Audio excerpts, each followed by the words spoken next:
Bom, gente, hoje nós vamos ter um assunto apenas no Fora de Curva, mas é um tema bastante delicado. Espero conseguir passar para os espectadores aqui do canal realmente as percepções que eu estou tendo a respeito das movimentações políticas no Brasil, especialmente em relação ao governo federal, poder executivo, e se tratando de coisas não muito agradáveis, porque envolve suspeita, sim, de mau uso da influência política do poder, assim como eventualmente algumas forçações de barra no campo da corrupção. Eu não estou dizendo que isso está acontecendo, eu apenas vou executar uma sinopse de algumas notícias e não vou tratar especificamente sobre esse assunto apenas, mas questionar por que eles estão aparecendo nas últimas semanas como se as coisas fossem descobertas, várias coisas fossem descobertas de uma vez só em um espaço tão pequeno de tempo. Meu nome é Eduardo Starosta e esse é o canal Fora de Curva. Olha só, gente, nas últimas semanas eu abordei dois assuntos bastante delicados envolvendo o governo federal e foram destaque, tiveram muita visualização, pelo menos de acordo com os parâmetros de audiência do Fora de Curva. Vamos repetir eles rapidamente, depois vamos avançar um pouquinho mais. O primeiro foi a respeito da Petrobras, com a estatal brasileira sob nova presidência fazendo ou querendo investir novamente na Bolívia, lembrando que esse país foi alvo de notórios ou grandes inversões de dinheiro, grandes investimentos na primeira década desse século, e por algumas questões mais de retórica, mais de populismo, o então presidente, que talvez volte ao cargo nas próximas eleições bolivianas, Evo Morales, resolveu encampar a propriedade da Petrobras, ou seja, já como estatal, propriedade do povo brasileiro, em nome do povo, dizendo que não ia pagar nada de indenização, desapropriou por nada, afirmando que a estatal do Brasil, a Petrobras, já tinha ganhado muito dinheiro com os bolivianos e nosso país ficou a ver navios sem fazer muita oposição. E aí eu questionei na época, poxa,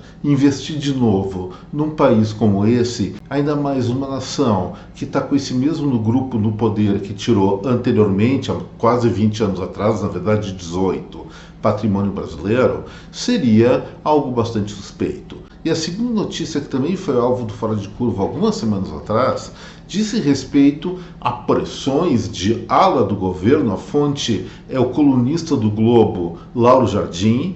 Seria uma questão aí de alas do governo pressionando a companhia Vale do Rio Doce, que não é mais uma estatal há décadas, mas conta com forte presença acionária de fundos de pensão. Estavam pressionando a Vale, essas alas do governo, que eu não sei exatamente quem são, a adquirir uma mineradora baiana que pertence majoritariamente a um grupo lá do Cazaquistão, mas também tem investimento do empresário mineiro, o qual tem, parece, notórias relações com a cúpula do governo federal. Bom, isso abriu algumas suspeitas a mais, merece esclarecimento, mas vamos adiante. Nessa semana, o Jornal da Cidade Online publicou uma matéria com o seguinte título: Maracutaia multimilionária do PT cai por terra. Veja o vídeo.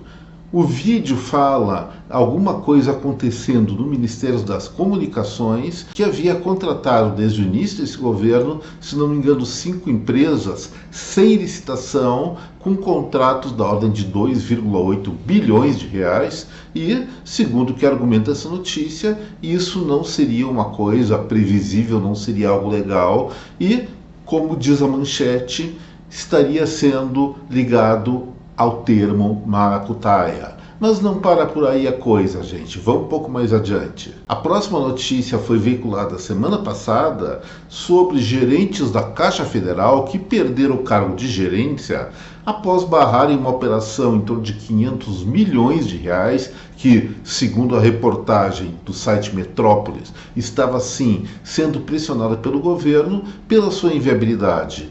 Essas pessoas que faziam parte de um comitê perderam seu cargo por fazer resistência a uma operação que, segundo eles, seria inviável.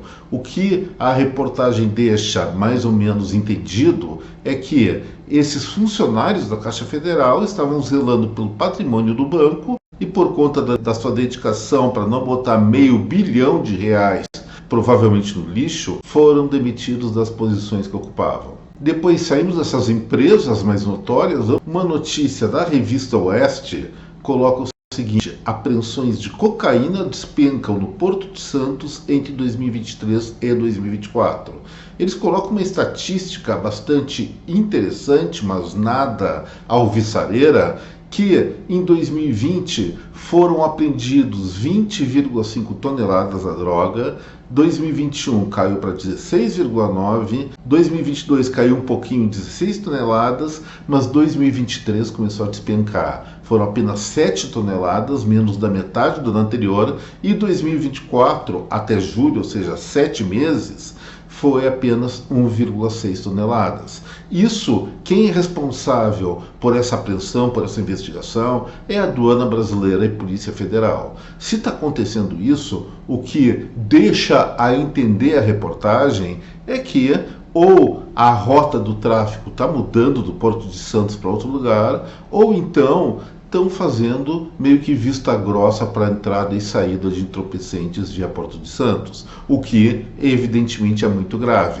E finalmente, para encerrar o coquetel, uma reportagem do UOL que nos últimos tempos defendia e muito o governo federal, e isso é muito estranho porque vários veículos de imprensa que no início do governo faziam uma ferrenha defesa da gestão atual estão realmente muito pródigos em denúncias de corrupção. Nesse caso, a Andresa Matais, que é uma colunista do UOL, falou sobre o presidente da Conab, Edgar Preto, que teria uma corte de assessores maior do que do próprio presidente da República. Ele teria 26 assessores, enquanto Luiz Inácio da Silva tem 14 assessores diretos. Bom, citei alguns casos, não sei se são verdade ou não, talvez um que o outro seja, ou um que o outro não seja. Eu não tenho condições técnicas nem investigativas de avaliar isso, mas vamos ser um pouco francos. Quando tem um caso de corrupção dentro do governo, ele normalmente é muito bem escondido, não é uma coisa escancarada assim que qualquer Eduardo Starosta vai lá, veja e saia dizendo por aí.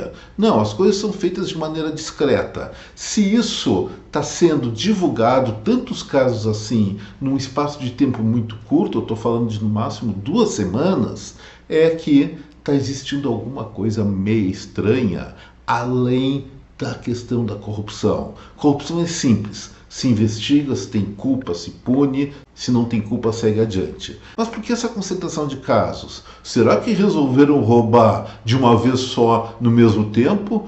Ou então, pode ser, não sei, que algum motivo está fazendo com que a imprensa tenha mais acesso ou divulgue mais informações que não divulgava antes a respeito de questões duvidosas do governo federal. E aí eu vou dizer o seguinte: quem é oposição ao atual governo vai, diante dessas notícias, digamos assim, escandalosas, pedir impeachment, pedir a derrubada do Poder Executivo para novas eleições, ou que pelo menos o vice-presidente da República assuma. Quem já é correligionário da atual gestão vai fazer toda a oposição a isso, vai defender a inocência de seus líderes, de seus admirados, no sentido de que essa gestão, esse governo continue pelo menos até o final do mandato. Mas aí eu vou pensar o seguinte: corrupção eu vejo que deve ser devidamente e profundamente investigada, e havendo culpados, que eles sejam prontamente punidos.